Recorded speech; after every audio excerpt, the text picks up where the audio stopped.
Si vous regardez les images du couronnement, vous verrez que tout le monde s'incline et fait une révérence au roi et que personne ne bouge un membre, un muscle quand Camilla passe. Et c'était parce qu'ils étaient en colère contre Camilla. Avant que la cérémonie royale de transparence, le moment historique où tous les biens et secrets de la famille royale britannique seraient divulgués publiquement, Camilla a soudainement disparu de Lancaster, laissant derrière elle une pièce vide, une fenêtre légèrement ouverte et le système de caméras de sécurité désactivé.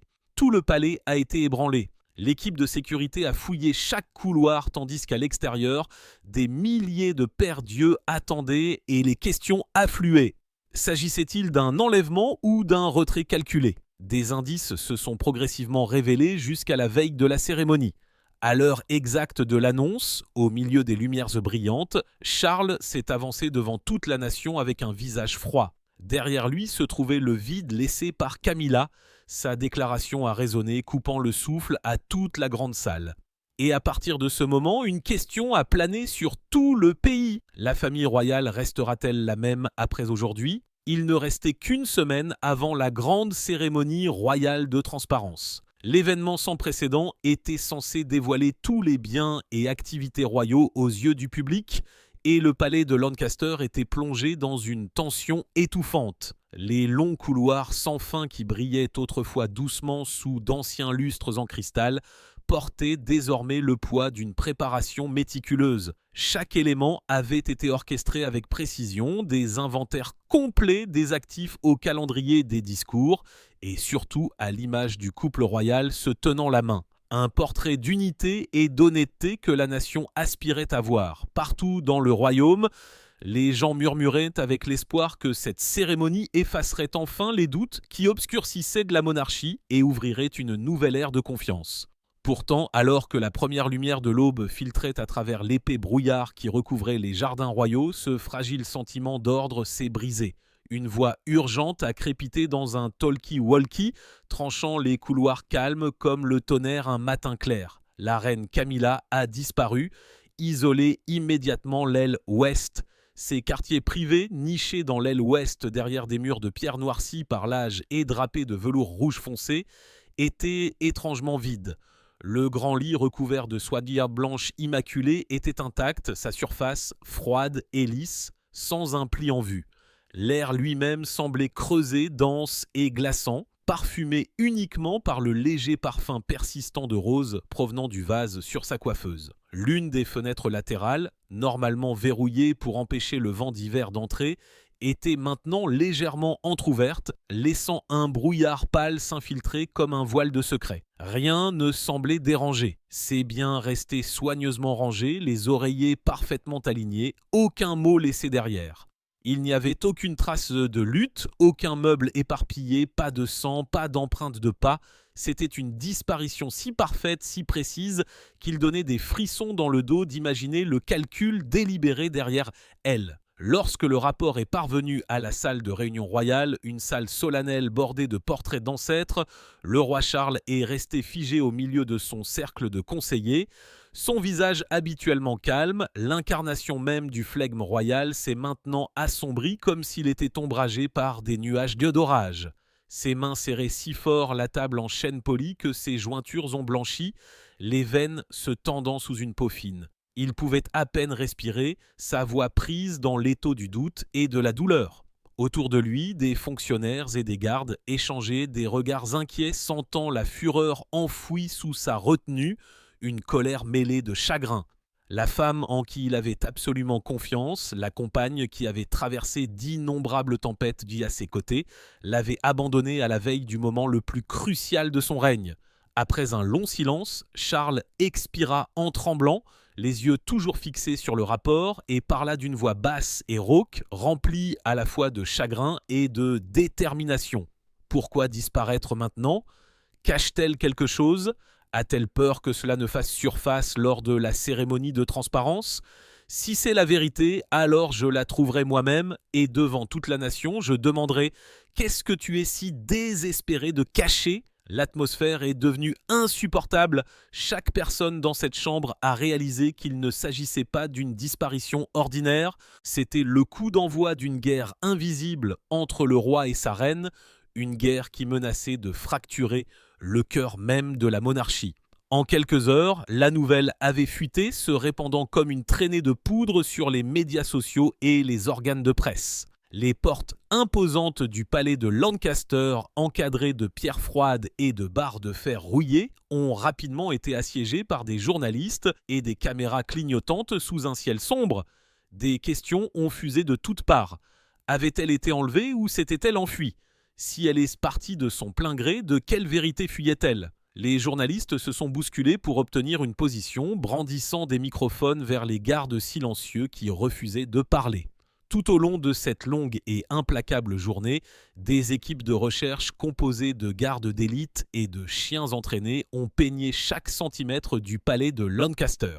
Des voûtes souterraines humides aux jardins royaux enchevêtrés, ils ont étendu leurs efforts vers l'extérieur. Autoroutes, bois à proximité, lignes ferroviaires, aéroports. Pourtant, chaque message qui crépitait dans les radios portait le même rapport obsédant. Introuvable, aucune trace, aucun témoin. C'était comme si la reine Camilla s'était évaporée dans le brouillard. Alors que la nuit tombait, l'obscurité a englouti le palais, mais la lumière brillait toujours à travers ces couloirs sans fin, projetant des reflets sur les sols en marbre et les visages froids des statues de pierre. Lancaster n'était plus un palais de grandeur, mais une scène pour une confrontation silencieuse entre deux personnages. Charles, le roi las, inflexible mais blessé, attendant la vérité, et Camilla, la reine disparue, se glissant dans l'ombre, laissant derrière elle une seule question tourmentante qui hantait un royaume entier. Quel secret avait-elle si peur de révéler qu'elle a choisi de disparaître à la veille de la révélation?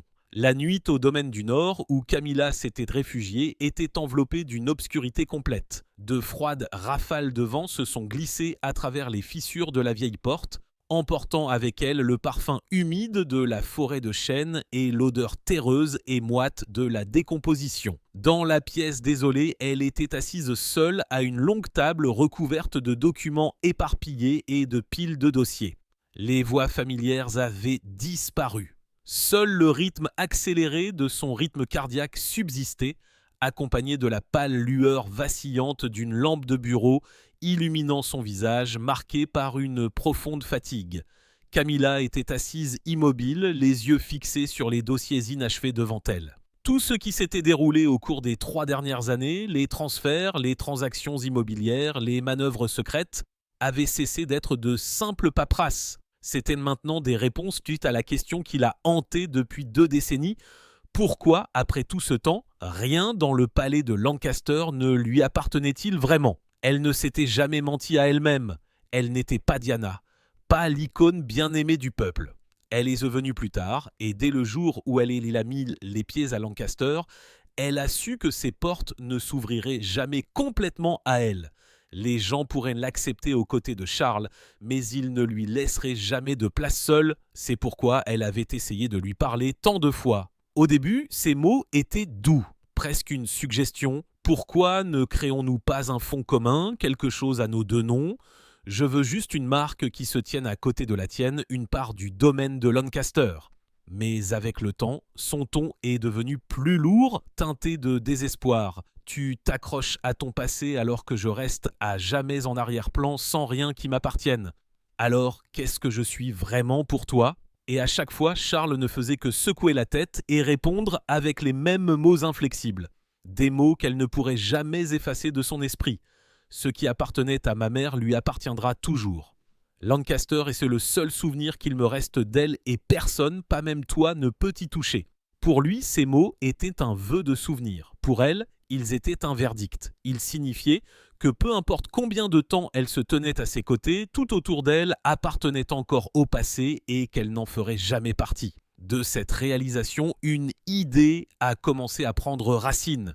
S'il ne lui accordait pas une place, elle en créerait une elle-même. Cela a commencé par de petits transferts immobiliers temporaires, un moyen de cacher des actifs à la divulgation publique. Mais plus elle agissait, plus elle désirait. Chaque fois qu'elle signait un autre papier, ses mains tremblaient moins.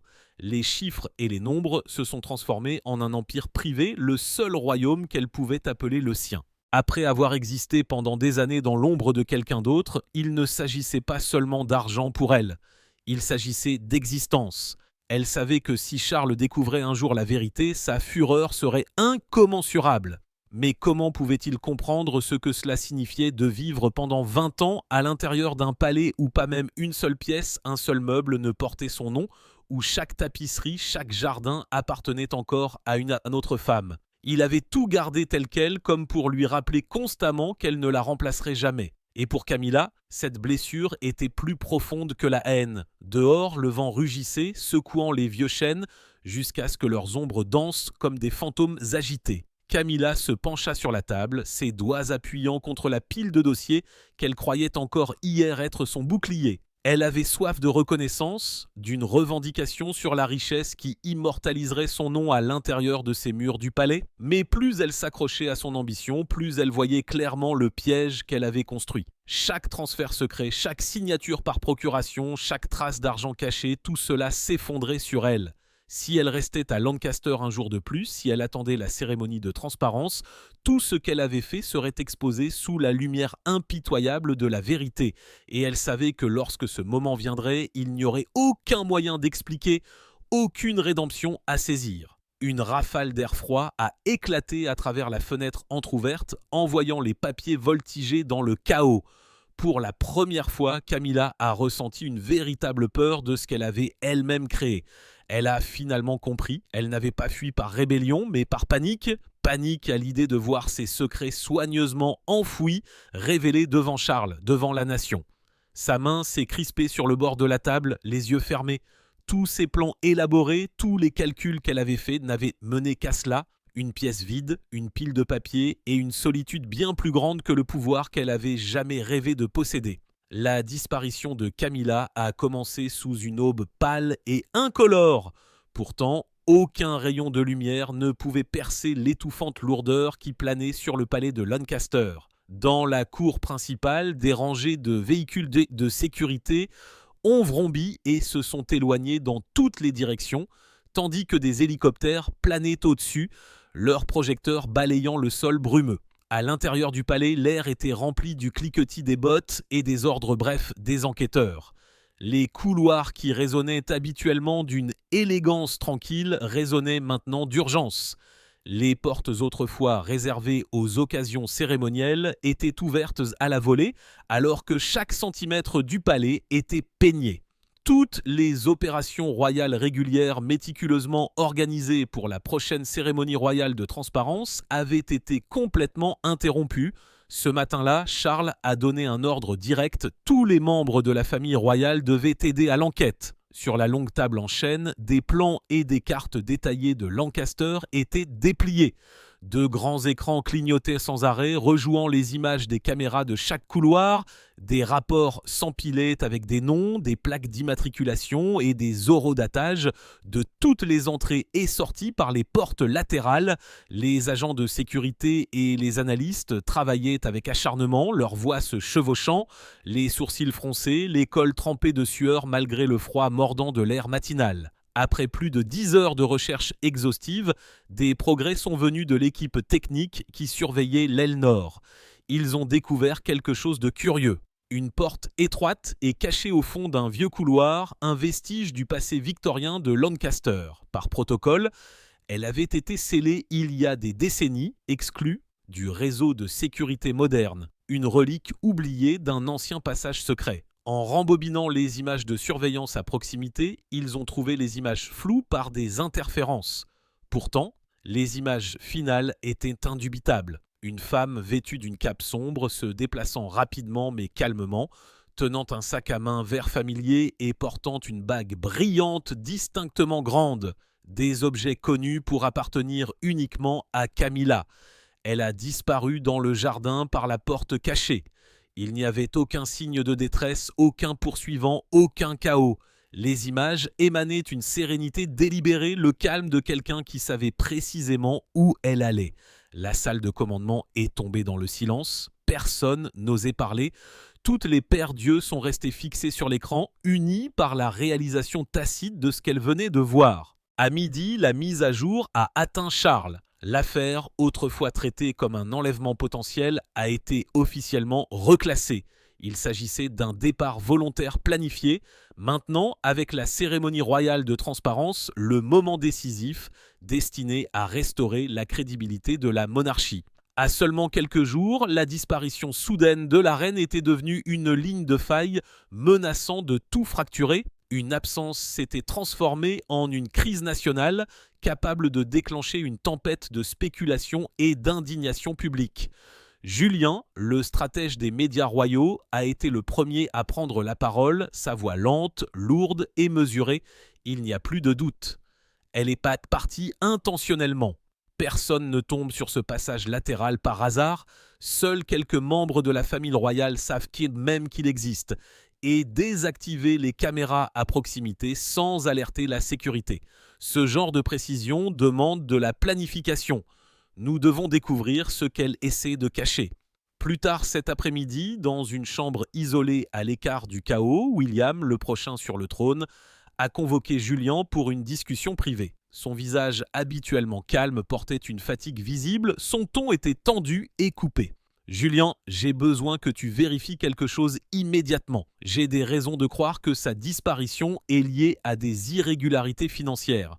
J'ai entendu parler ces dernières semaines d'importants transferts d'actifs. Pouvez-vous vérifier cela ?» Sans un mot, Julien a fouillé dans sa mallette et a remis un épais dossier. « J'ai déjà vérifié », dit-il tranquillement. Au cours des 3 dernières années, une part importante des actifs, des biens immobiliers, des actions de société, même des fonds d'investissement dormants, ont été transférés à un seul individu. Victor Ross est un promoteur immobilier, souvent vu dans les cercles sociaux royaux périphériques et notamment proches d'elle.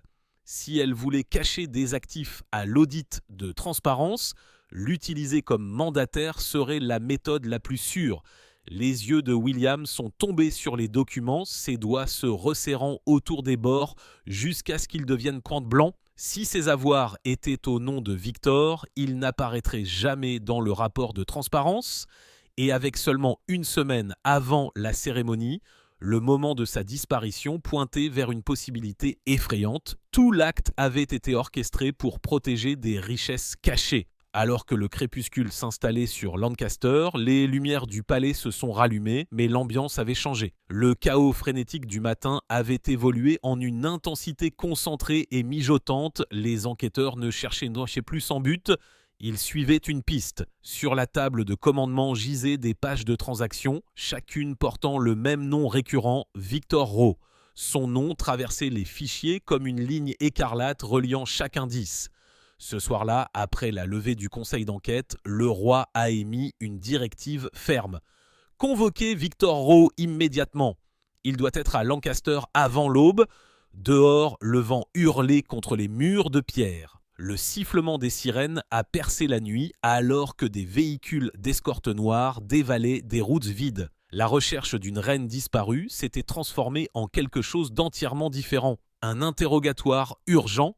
Et cette fois, la cible n'était pas une ombre dans le brouillard, mais un homme dont le nom était devenu la clé de tout le mystère. La route menant à Lancaster cette nuit-là était complètement isolée. La voiture de Victor, entourée d'une escorte armée, a glissé à travers des rangées de lampadaires vides dont les reflets scintillaient contre les fenêtres sombres de la voiture comme les yeux d'une bête. Alors que le véhicule s'arrêtait à la porte principale, Victor a senti un frisson le parcourir.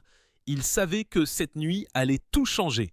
À l'intérieur, le palais l'a accueilli non pas avec grandeur, mais avec silence. Les murs de pierre froide semblaient absorber tous les sons, seulement brisés par le tapotement rythmé des chaussures sur le carrelage et le faible gémissement du vent murmurant à travers les couloirs étroits. Personne n'a parlé. La tension était si forte qu'il avait l'impression d'entrer dans un endroit sans issue. Lorsque les lourdes portes doubles se sont ouvertes, Victor est entré. Son costume était impeccable, mais son visage était pâle. Le calme confiant d'un homme d'affaires chevronné avait disparu, remplacé par l'expression hantée d'un homme acculé dans un jeu de vie ou de mort. Ses pas ont résonné dans le couloir avant de s'estomper dans la vaste pièce sans air. Personne ne s'est levé pour l'accueillir. Pas de poignée de main, pas de formalité, seulement le roi Charles, son regard vif et froid comme de l'acier forgé faisant signe à Victor de s'asseoir. Avec un calme délibéré, Charles a ouvert un dossier sur la table, le bruit de son fermoir s'ouvrant comme le début d'une mise en accusation. Charles a été le premier à parler.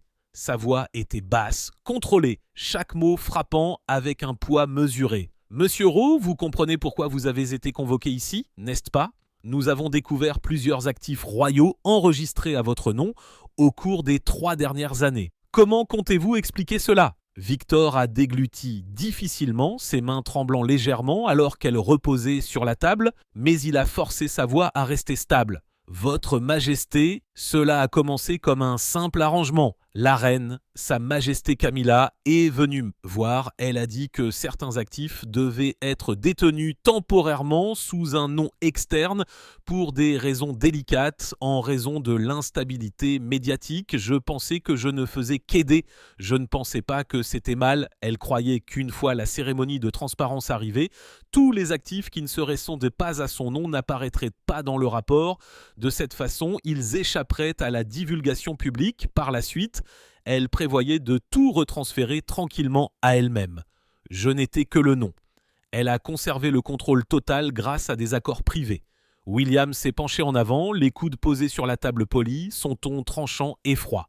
Aidé, vous réalisez que même prêter votre nom revient à dissimuler des actifs à un audit national. Vous comprenez que dans une semaine, les finances royales seront rendues publiques et aucun de ces avoirs n'apparaîtrait s'il restait sous votre nom. Victor a baissé les yeux, restant silencieux pendant plusieurs secondes avant de lâcher. « Je comprends, mais j'ai été trompé dès le début. Je vais tout vous dire parce que je n'ai pas d'autre choix. » Il a fouillé dans sa mallette et a sorti un épais dossier, le plaçant soigneusement sur la table. Ses mains se sont attardées sur le bord des papiers comme s'il avait peur qu'ils ne disparaissent. Prenant une respiration tremblante, il a parlé d'une voix tendue mais inébranlable. J'ai accepté d'être le détenteur parce que je lui faisais confiance. Je croyais que c'était temporaire, discret, mais les actifs n'ont cessé d'arriver. Des propriétés, des actions de société, même des fonds d'investissement dormants valant des centaines de millions. J'ai commencé à me poser des questions et à chaque fois elle me disait « Ne t'inquiète pas. Une fois la cérémonie de transparence terminée, tout sera réglé. Je ne peux tout simplement pas laisser cela apparaître trop tôt. » Je l'ai cru jusqu'à la semaine dernière lorsque j'ai trouvé quelque chose qui a tout changé. Il a levé les yeux, croisant les yeux de William, puis ceux de Charles. Je suis tombé sur une copie d'un document, un contrat supplémentaire que je n'ai jamais vu, jamais signé directement. Il a été créé pour faire de moi celui qui prendrait le blâme. Le front de Charles s'est plissé, son ton vif. « Expliquez-vous » Victor a ouvert le dossier et a sorti une pile de papiers usés, leurs bords froissés à force d'être manipulés trop souvent. Il a pointé un paragraphe près de la fin, son doigt tremblant. « Ce document, Votre Majesté, provient des documents de transfert il y a près d'1 an. Le dernier transfert d'actifs important. La réunion s'est déroulée précipitamment. Son avocat était présent et on m'a dit qu'il ne s'agissait que d'un travail juridique de routine. Je lui faisais confiance. Tout s'était bien passé pendant 3 ans. Je n'ai pas remarqué l'annexe cachée au dos. Sa respiration s'est coupée, sa voix se brisant, mais toujours claire. Il y a seulement quelques semaines, lorsque mon propre avocat a dupliqué le dossier pour le réviser, j'ai découvert la clause en petits caractères stipulant que si une enquête ou un scandale se produisait, l'entière responsabilité juridique et pénale incomberait uniquement au détenteur du nom. Moi, la reine serait exemptée de toute responsabilité. Une fois l'affaire calmée, elle conservait le droit de récupérer légalement chaque actif sans rien restituer. Il serra les papiers, les yeux injectés de sang. « Votre Majesté, imaginez mon sentiment. 3 années de confiance et dans une seule clause cachée, je suis devenu le bouc émissaire. Si je ne l'avais pas découvert, j'aurais assumé la responsabilité de tout ce qu'elle a orchestré. Toute ma vie s'est transformée en son bouclier. » Les poings de Charles se sont serrés sur la table, son expression habituellement calme s'est durcie en fureur. « Alors, vous êtes en train de me dire qu'elle vous a utilisé pour dissimuler des actifs royaux, saper les réformes de transparence et se moquer de toute cette institution ?» Victor hocha légèrement la tête, sa voix hésitante. « Oui, et parce que je comprends enfin pourquoi je suis venu ici, je pensais que je l'aidais à maintenir sa dignité. Je ne réalisais pas que je faisais partie d'un complot qui me laisserait ruiner alors qu'elle resterait intouchable. Si je restais silencieux, je serais désigné comme le seul coupable et ma famille serait détruite. Je n'ai pas d'autre choix que de parler. Le ton de William était glacial. Et vous pensez qu'en apportant ces documents, vous êtes absous ? Victor prit une respiration stabilisatrice. Je ne demande pas pardon. Je veux seulement que la vérité soit connue, que j'ai été trompé, pas complice. Je coopérerai pleinement. Plus de mensonges. La pièce s'est figée, la faible lumière s'est répandue sur la table, se reflétant sur les visages tendus. Après un long silence, Charles s'est levé, arpentant lentement le bord de la table, ses yeux scannant chaque page avant de s'arrêter à côté de Victor. Sa voix, quand il a parlé, était basse mais résonnante d'une rage contenue. Ce que vous avez présenté ce soir sera vérifié dans les moindres détails. Si ce que vous affirmez est vrai, alors ce n'est pas seulement une trahison. C'est une trahison envers la couronne elle-même, William a ajouté, sa voix ferme comme le fer. Vous assisterez pleinement à l'enquête. Chaque document original, chaque correspondance, rien de caché. À partir de ce moment, vous ne vous tenez plus avec elle, mais avec la vérité. Victor baissa la tête, posant les deux mains à plat sur le document en signe d'affirmation silencieuse. Dehors, le vent s'est abattu sur les fenêtres, les branches éraflant le verre comme des doigts agités. À l'intérieur, la pièce est restée dans un silence glacial. Le récit avait changé. Il ne s'agissait plus de rechercher une reine disparue, mais de démasquer une vaste conspiration financière. Le pion s'était avancé pour retourner le jeu. Alors que Victor était escorté dans le long couloir, Charles restait debout près de la fenêtre, immobile, sa colère s'était estompée en quelque chose de plus lourd, un chagrin gravé au plus profond de lui. Il savait maintenant qu'il n'y aurait plus d'évitement, plus d'espoir de réconciliation. Le moment était venu d'affronter la femme qui avait disparu et cette fois, il n'y aurait aucun pardon. À midi, le troisième jour, le ciel du nord de l'Angleterre était bas, épais de nuages gris qui roulaient. De la porte latérale de Lancaster, un convoi de véhicules banalisés affilait sur des routes glissantes à cause de la pluie, les pneus tranchant les flaques d'eau alors que l'eau s'éventait derrière eux. À l'intérieur d'une des voitures, le roi Charles était assis rigide, ses mains serrant le dossier que Victor avait remis la nuit précédente, un dossier exposant la toile complexe de tromperie que Camilla avait tissée au cours des 3 dernières années. C'est Victor qui avait tout dévoilé. Il était le seul à avoir jamais été convoqué dans ce domaine caché, le seul à avoir signé ces transferts confidentiels, le seul témoin des petites salles de réunion faiblement éclairées avec des murs de pierre humides dans des couloirs envahis par la mousse. Les endroits silencieux où Camilla rencontrait ses avocats. La nuit précédente, sous le regard implacable de Charles et William, il avait retracé chaque itinéraire qu'elle avait emprunté, chaque angle mort du réseau de sécurité qu'elle avait appris à exploiter. Ces derniers mots, las et résignés, résonnaient dans leurs esprits. Je parle maintenant parce que je refuse d'être son bouclier plus longtemps. C'est là qu'elle se cache, attendant que tout s'effondre. Et ainsi, aujourd'hui, le voyage a commencé. Un siège silencieux, mais délibéré. La porte de fer tachée de mousse du domaine du Nord s'est ouverte en grinçant, ses charnières sèches et anciennes.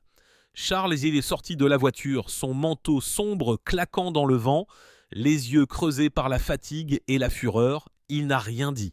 D'un geste bref, il a ordonné aux gardes d'ouvrir les portes principales et est entré, laissant Victor derrière lui. À l'extrémité du couloir, dans une vaste pièce faiblement éclairée, Camilla était assise à la tête d'une longue table. Devant elle gisaient des piles de documents, des dossiers ouverts révélant la vérité qu'elle ne pouvait plus nier. Quand elle a levé les yeux et a vu Charles, son visage s'est figé. Les avocats assis de chaque côté se sont levés silencieusement et se sont éclipsés, les laissant seuls tous les deux. Charles ne s'est pas assis. Il a jeté le dossier sur la table, les papiers éparpillés sur la surface polie. Sa voix était basse, rauque et tranchante comme de l'acier. « As-tu la moindre idée de ce que tu m'as fait ?» Camilla a pris une respiration tremblante avant de répondre, son ton fragile mais provocateur. « Je voulais seulement une place, quelque chose pour prouver qu'après toutes ces années, je n'étais pas invisible. Tu n'as jamais compris ça. Invisible. Charles a fait un pas de plus, sa paume frappant la table. Avec un claquement sec, j'ai ouvert les portes de Lancaster pour toi. Je t'ai élevé à ce rang, je t'ai tout donné, et pourtant tu te dis invisible. En retour, je reçois cette tromperie, ouverte et délibérée. Les doigts de Camilla se sont resserrés autour de l'accoudoir de sa chaise. Tu m'as fait entrer à Lancaster, oui, mais tu ne m'as jamais rien donné qui m'appartienne. Tout là-bas appartient encore à quelqu'un d'autre. Tu gardes chaque mur, chaque jardin comme un sanctuaire à la mémoire d'elle, pendant que je vis parmi les fantômes. Alors, tu as décidé de le voler, a rétorqué Charles, chaque mot mordant. Sans demander, sans avertissement, tu as caché des actifs dans mon dos et tu les as détournés en secret. Je t'ai demandé. La voix de Camilla s'est élevée, se brisant. Je t'ai supplié de créer quelque chose ensemble, un fonds à nos noms, quelque chose qui porte notre marque, mais tu as refusé à chaque fois. Tu es enchaîné au passé pendant que je suis laissé à l'extérieur. Qu'étais-je censé faire ? Continuer à attendre que ma vie disparaisse. La poitrine de Charles s'est soulevée et abaissée, sa respiration épaisse de colère contenue. Qu'étais-tu censé faire ? Ne pas me trahir, ne pas construire un empire de mensonges ? Pendant 3 ans, tu as joué à des jeux dans l'ombre en utilisant Victor, un homme qui te faisait confiance comme couverture. Toi, une reine réduite à forger des alliances comme une criminelle. Tu n'as pas honte ? Camilla s'est penchée en avant, la voix tremblante, les yeux brillants. Sais-tu ce que c'est que de vivre à Lancaster pendant 20 ans et de n'avoir aucun espace à soi ? Chaque jour entouré de reliques de la vie de quelqu'un d'autre. Des meubles, des jardins, des portraits. Tous lui appartiennent. Le public ne m'aimera jamais comme il a aimé Diana. Alors j'ai construit quelque chose, un morceau de moi juste pour prouver que j'existe. Et le prix, a tonné Charles, est la ruine de mon honneur et la honte de cette dynastie. Tu as transformé la semaine la plus cruciale de mon règne en une farce. La cérémonie était censée montrer à la nation notre transparence et toi, la femme en qui j'avais le plus confiance, tu as disparu dans le scandale, tu as fait de moi un spectacle devant mon propre peuple. La voix de Camilla s'est brisée, les mots se déversant comme une confession. Je ne voulais pas fuir, j'étais terrifié. Je savais que si tu découvrais ça avant la cérémonie, tu ne me laisserais pas m'expliquer. J'avais juste besoin de temps. Je ne pensais pas que tu le découvriras si tôt. Charles s'est approché, se penchant jusqu'à ce que ses yeux croisent les siens. Sa voix a baissé, mais chaque mot a frappé comme du fer. Effrayé. Tu appelles ça de la peur ? Tu n'as pas seulement fui Camilla, tu as tout abandonné. Tu as abandonné cette famille, ce pays, moi, et tu appelles ça de la peur ? Non, c'est de la lâcheté. Et la lâcheté est le péché le plus honteux dans tout ce que tu as fait. Ses lèvres ont tremblé, sa voix se brisant alors qu'elle retenait ses larmes. Tu me traites de lâche ? Essaie de te tenir là où j'étais, seul, entouré de regards qui me méprisaient. Personne ne me faisait confiance, pas même toi. Le seul homme sur qui je m'appuyais adorait un fantôme. Je n'en pouvais plus des comparaisons. « Alors, tu trahis tes vœux ?» a crié Charles. « Tu penses que ta souffrance te donne le droit de détruire l'intégrité de la couronne ? Tu imagines que je vais excuser la trahison parce que tu as pitié de toi-même ?» Les larmes de Camilla coulaient maintenant librement, sa voix tremblant. « Je voulais juste quelque chose, n'importe quoi, pour que quand je serai parti, les gens se souviennent encore de moi. » Charles s'est redressé, son expression devenant glaciale. « Oh, ils se souviendront de toi, mais pas comme tu le souhaites. Ils se souviendront de toi comme d'une trompeuse, une fugitive, une traîtresse à la couronne. Demain, tu retourneras à Lancaster et devant les yeux de la nation, je reprendrai chaque actif que tu as caché. À partir d'aujourd'hui, il ne te reste plus rien. Ni pouvoir, ni propriété, ni dignité. » La respiration de Camilla s'est coupée, ses lèvres pâles. « Tu veux me détruire publiquement ? » ?»« Non, » a répondu Charles froidement, sa voix finale. « Tu t'es détruite toi-même. Je ne ferai que dire la vérité. » Le silence qui a suivi était insupportable, rempli seulement par le son de leur respiration irrégulière. Camilla s'est enfoncée dans sa chaise, ses yeux vides, ses forces épuisées. Charles s'est retourné sans dire un mot et s'est éloigné, laissant derrière lui l'écho d'un lien brisé, le silence de la confiance brisée et du déshonneur irrémédiable. Camilla est restée assise, sa posture rigide, mais son esprit s'est effondré.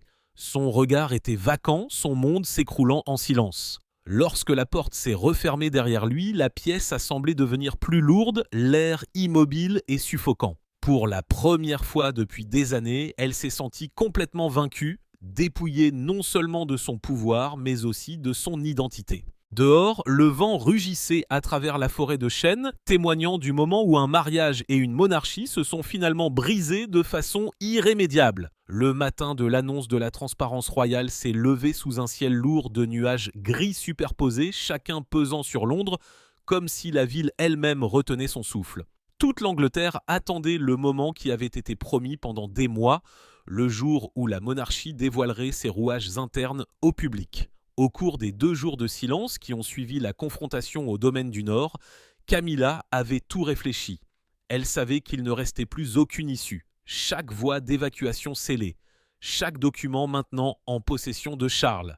Chaque avocat qui avait autrefois promis loyauté s'était maintenant retiré tranquillement. L'empire qu'elle avait essayé de protéger s'était complètement effondré. Il n'y avait plus de fuite. Le seul choix qui restait était d'affronter la tempête, non pas pour reprendre le pouvoir, mais pour sauver un fragment de dignité. Si elle ne se présentait pas, le silence la condamnerait plus que n'importe quel verdict ne pourrait jamais le faire. Alors, à l'aube, elle s'est vêtue d'un manteau sombre et est silencieusement montée dans la voiture en direction de Lancaster, pleinement consciente que sortir devant la nation signifiait se rendre. À partir de ce moment, elle ne se tiendrait plus en tant que reine aux côtés de son mari, mais en tant qu'ombre aux côtés d'un homme qu'elle avait déjà perdu. Tôt le matin, la place devant le palais de Lancaster était bondée. La foule se déversait dans les escaliers de pierre blanche, les caméras de télévision se tenaient côte à côte et les journalistes se pressaient en avant. Leurs visages tendus d'anticipation, chaque personne attendait la même réponse. Le roi allait-il apparaître ? Camilla avait-elle été retrouvée ? Et la cérémonie, symbole du renouveau royal, se déroulerait-elle comme promis ou s'effondrerait-elle au dernier moment ? Dans sa chambre privée, Charles se tenait devant le miroir, vêtu impeccablement d'un costume bleu foncé. Pourtant, son reflet semblait plus âgé, accablé.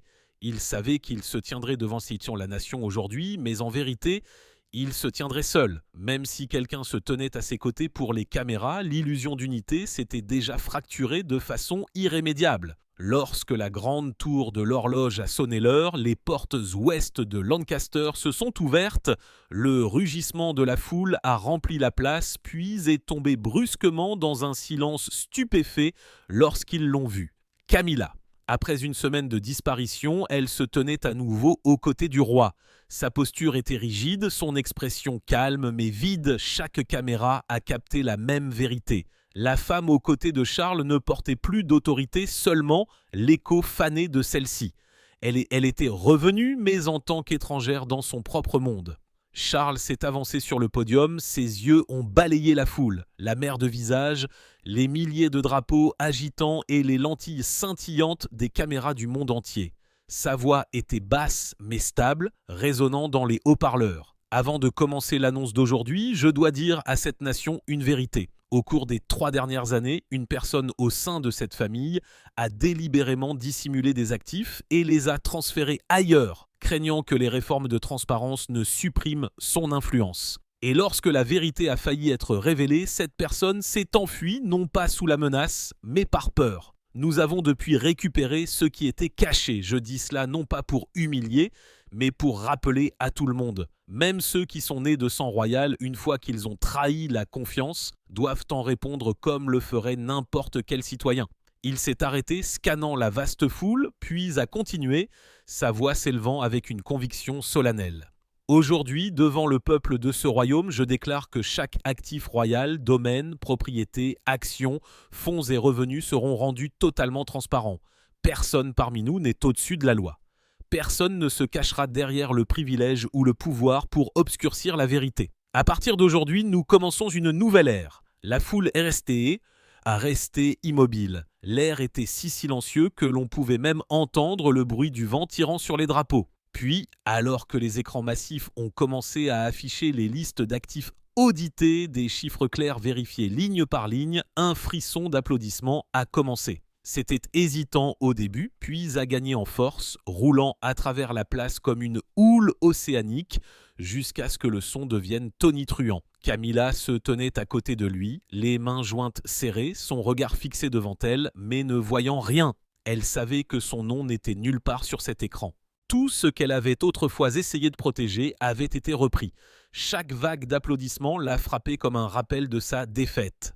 Chaque acclamation gravant plus profondément la vérité qu'elle ne pouvait plus nier. Charles ne la regardait pas. Son discours terminé, il a reculé, permettant aux conseillers de prendre le relais avec les déclarations formelles. Alors qu'il descendait les marches, les acclamations derrière lui se sont faites plus fortes. Pourtant, dans son cœur, le son était froid, distant, vide. La cérémonie s'est terminée sous un faible rayon de soleil de l'après-midi, perçant les nuages. La place est restée vivante, avec des applaudissements, avec des cris du nom du roi, avec des flashs de caméra capturant le moment historique. Des photos officielles ont été prises. Charles au centre, Camilla légèrement à sa droite, un faible sourire simulé sur ses lèvres. À la télévision, l'image était parfaite. Un couple royal uni après la crise, une monarchie renouvelée, mais ceux qui se tenaient à proximité ont vu la vérité. La distance invisible entre eux s'était élargie en un abîme. Lorsque les derniers rituels ont pris fin, lorsque les foules et les journalistes se sont dispersés, les couloirs de Lancaster sont tombés dans un silence étrange. Camilla marchait derrière Charles, ses talons claquant faiblement sur le sol en marbre. Aucun des deux n'a parlé. À la jonction menant aux coulisses, il s'est arrêté, s'est retourné vers elle et est resté debout pendant quelques secondes, puis a continué sans dire un mot. Elle est restée figée, le regardant partir, sachant que même s'il se retournait une fois, juste une fois, quelque chose pourrait encore être sauvé. Mais il ne l'a pas fait. Dans la pièce privée derrière la scène, elle s'est assise seule. Sa main a agrippé la coudoir de la chaise alors que ses yeux se fermaient fermement. Pendant une semaine, elle avait couru pour préserver le pouvoir et maintenant ce pouvoir avait disparu. Lorsque la porte arrière s'est refermée derrière elle, les couloirs qu'elle régnait autrefois ont semblé étrangers.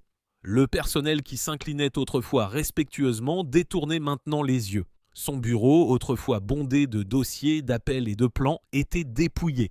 Elle s'est enfoncée dans la chaise, a enfoui son visage dans ses mains et pour la première fois depuis des années, les larmes ont coulé librement. Dehors, la capitale rugissait de célébration. Une nation acclamant le succès de sa nouvelle ère de transparence, tandis que derrière une porte fermée, la femme qui avait tout risqué pour le contrôle était assise seule, ne faisant face qu'au vide. Ailleurs, dans un autre couloir, Charles se tenait près de la haute fenêtre, regardant la pluie brouiller la cour en contrebas. Ses mains se sont resserrées, son reflet toujours dans le verre. À ce moment-là, il connaissait la vérité qu'aucun discours ni cérémonie ne pouvait cacher. À partir d'aujourd'hui, il ne serait mari et femme que de nom. Alors que le crépuscule s'épaississait sur Lancaster, la pâle lumière de la salle principale s'est déversée à travers les hautes fenêtres, scintillant sur les sols de pierre comme des rubans tremblants dans le vent. La tour de l'horloge sonnait lentement et il semblait que tout le palais, témoin silencieux de siècles de triomphe et de scandale, comprenait ce que ce jour avait véritablement marqué. Le jour où une monarchie a préservé son honneur, mais un mariage a été perdu à jamais. Que pensez-vous de cette histoire ? Partagez vos réflexions avec nous dans la section des commentaires. N'oubliez pas de liker, partager et vous abonner pour en savoir plus. Cliquez également sur la prochaine vidéo affichée sur votre écran. Vous l'apprécierez.